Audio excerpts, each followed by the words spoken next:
আসসালামু আলাইকুম beautiful peoples, welcome to words day 17। আজকের ওয়ার্ডগুলো অনেক ইজি, তো দেরি না করে ডাইরেক্টলি ওয়ার্ডে চলে যায়। প্রথম ওয়ার্ড লিখে ডিসইন্টারেস্টেড, এবং সব কমন ওয়ার্ড, সবচেয়ে কমন ওয়ার্ড, এটা অনেক বারবার আসছে। মানুষ নিরপেক্ষ অথবা যার কোনো ইন্টারেস্ট নাই, কোনো কিছুর প্রতি ইন্টারেস্ট নাই। পরের ওয়ার্ড হলো ডিসপারেজ, এটা দাগায় রাখবেন, হাইলাইটার দিয়ে দাগায় রাখবেন। এই ওয়ার্ডটা অনেকবার আসছে ওয়ার্ড স্মার্টে। আপনি কি বলে আইবি তো অনেকবার আসছে ডিসপারেজটা। তো ওয়ার্ড স্মার্টে যে এসিটি হিট প্যারেডেও আছে এই ওয়ার্ডটা ডিসপারেজ, এটা অর্থ হলো ছোট করা। তো এটা কেমনে মনে রাখবেন? প্রেইজ আছে না, ডিসপারেজ মেইনলি মনে রাখবেন কি প্রেইজ দিয়ে। ডিসপ্রেইজ মানে প্রেইজের উল্টাটা।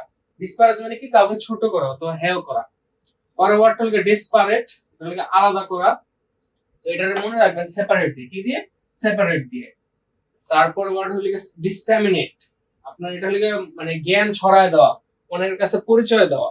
তো ডিসেমিনেট কে এটা মনে রাখবেন হলো সেমিনার দিয়ে, কি দিয়ে? সেমিনার। এখানে যদি না দেখতে পারেন লেখা রাখেন কি দিয়ে মনে রাখবো? সেমিনার দিয়ে, ডিসেমিনেট। এটা আইবে তো অনেকবার আসছে, এটাও হাইলাইটার দিয়ে দাগা রেখে। পরের ওয়ার্ডটা হলো ডিসিপেট। ডিসিপেট মানে হলো পাতলা হয়ে যাওয়া। কোনো কিছু ধরেন, এটা হলো আরেকটা মিনিং হলো দ্রবীভূত হয়ে যাওয়া। তো ডিসিপেটার কেমন মনে রাখবেন? ডিসিপিয়ার পেট মানে কি পেট ডিসিপিয়ার হয়ে যায়, পেট লেগে পাতলা হয়ে যায়। কি মনে রাখবেন? ডিসিপেট মানে কি পাতলা হয়ে যায়। কেন মনে রাখবেন? ডিসিপিয়ার পেট। তারপরে ওয়ার্ড হলো ডিসসলিউশন, এটা অনেক কমন একটা ওয়ার্ড। এটা হলো ডিসসলিউশন মানে কোথাও একটা অংশ ভেঙে যাওয়া। এটা আশা করি নিউমনিক লাগবে না, অথবা যদি আপনারা না মনে রাখতে পারেন করতে পারেন যে সলিউশন। সলিউশন কোনটা? কি ডিসসলিউশন, কয়েকটা অংশ ভেঙে যাওয়া। পরের ওয়ার্ডটাও ইম্পর্টেন্ট, অনেকবার আসছে। ডিস্টেন্ট মানে মূলত ফুলে ওঠা, জ্ঞানের দিক দিয়ে ফুলে ওঠা, তো শরীরের দিক দিয়ে ফুলে ওঠা। তো এটার কি দিয়ে মনে রাখবেন? ডিস্টেন্স দিয়া। ডিস্টেন্স যেমন কি লম্বার দিক দিয়ে ফুলে ওঠে, আর ডিস্টেন্স মানে কি পেটের দিক দিয়ে অথবা অন্য দিক দিয়ে ফুলে ওঠে। তো ডিস্টেন্স কি দিয়ে মনে রাখবেন? ডিস্টেন্স দিয়ে। পরের ওয়ার্ডটা অনেক কমন একটা ওয়ার্ড, এটা অনেকবার আসছে, কমন থাকলে অনেকবার আসছে। ডিস্টিংগুইশ মানে হলো বিশেষভাবে দেখা অথবা আলাদা করা, পৃথক করা। পরের ওয়ার্ডটা এটা অনেক বেশি আসছে, ইম্পর্টেন্ট। এটা আইবি তো অনেক আসছে, আইবি হলো 16 আসছে মনে হয়, 16 এমবি নাকি বিবি তার ছিল মনে হয় এক্স্যাক্টলি। ডোসাইল, ডোসাইল অর্থ হলো যাকে সহজে শেখানো যায়। যেমন আপনাদেরকে কি সহজে শেখানো যায় না, তো ডোসাইল মানে কি সহজে, যা সহজে শেখানো যায়। তো ডোসাইল মনে রাখতে পারবেন কি দিয়ে? Domestic child. কি দিয়ে? ডোমেস্টিক চাইল্ড দিয়ে। ডোমেস্টিক চাইল্ড মানে কি যারা ধরেন বাসায় থাকে, যারা হলে বাবা মার বাধ্য, তাদেরকে বুঝাইতে সহজ হয় না। তো ডসেল কি দিয়ে মনে রাখবো? ডোমেস্টিক চাইল্ড দিয়ে। এটা অনেকবার আসছে, তাই এটা একটু মনে রাখেন সহজে। পরে হলে ওয়ার্ড হলে ডোমেস্টিক পোষা, এটা কমন একটা ওয়ার্ড, দরকার নাই। ডরমেন্ট, ডরমেন্ট মানে হলে কোন কিছু নিষ্ক্রিয়। তো ডরমেন্ট কে মনে রাখতে পারেন ডোরম্যান। কি দিয়ে?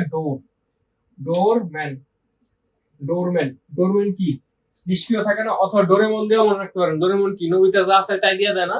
তো ডরমেন্টের কি মনে রাখতে পারেন? ডোরেমন দিয়ে মনে রাখতে পারেন, নিষ্ক্রিয়, যা চায় তাই দিয়ে দেয়।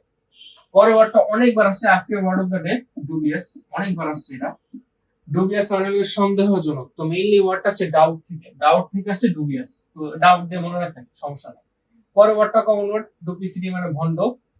এখন আমরা ই সেকশনে যদি যাই, ই সেকশনের প্রথম ওয়ার্ডটা অনেকভাবে উচ্চারণ করে, এটার উচ্চারণ ধরেন ইবুলিয়েন্ট, যেভাবে উচ্চারণ করে সমস্যা নাই। ইবুলিয়েন্ট মানে কি কোনো কিছুর প্রতি উত্তেজিত হওয়া, উত্তেজিত হয়ে মানুষের চেতানো। মানে বলতে গেলে ধরেন কালকে আপনার ক্লাস শুরু হয়ে যাবে, ভার্সিটি ফার্স্ট ক্লাস, আপনি অনেক উত্তেজিত, মানুষের চেতাইতেছেন, মানুষ লাফানো শুরু করে দিচ্ছেন। তো এবুলিয়েন্ট অর্থ কি ফুটন্ত অথবা উত্তেজনা। এটা মনে রাখছি আমি মেইনলি বয়েল দিয়ে। কি দিয়ে? বয়েল দিয়ে মনে রাখতে পারেন, সমস্যা না।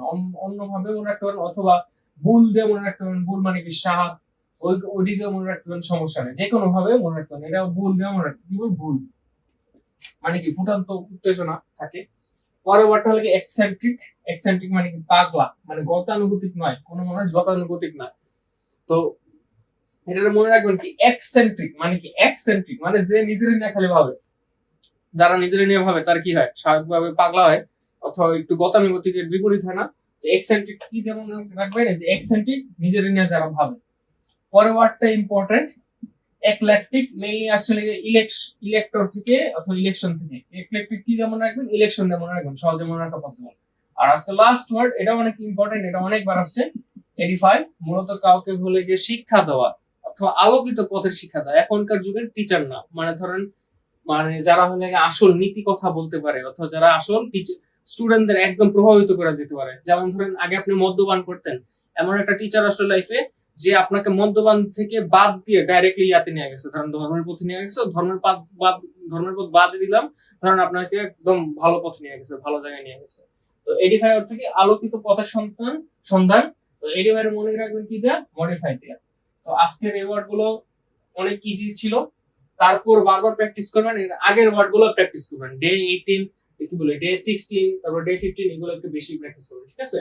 তো আজকের জন্য একটু কি, আসসালামু আলাইকুম।